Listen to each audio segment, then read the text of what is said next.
Hi, how to run hotfolder monitor as NT service. So NT service runs in the background. You won't see any interfaces at all. So once you set up a hotfolder monitor, for example this one here, it's a simple test of monitoring this file here. You can test it out by activating monitor, and then once it's working, what you can do, we can go into NT service, install and start service.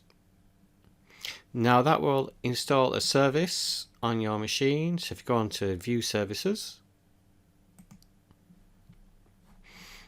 you can also get to this through control panel services.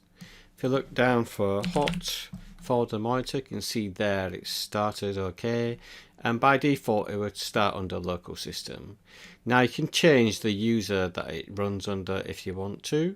So say if you need access to certain drives, certain networks and things like that, then you can change it to your user so it has access to that. But if you're going to do that, you need to make sure that you run hotfolder monitor under that user when you're setting it up, because the setup files will be under that user. So it's pretty much that straightforward to set up. You can see it's already started running. So if I copy this file here, it should create another txt file because it's running that script on the file itself.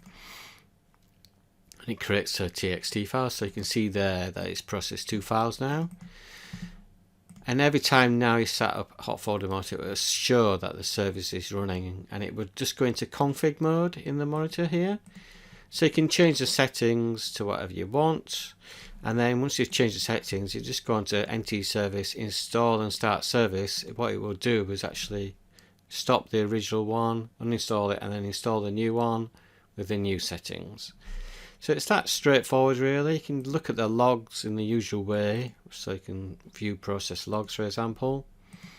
If you've got any problems, and see the help running as an NT service, and there's some technical help in there for problems and changing the login username and things like that. You can do that also in the interface here by edit service setup.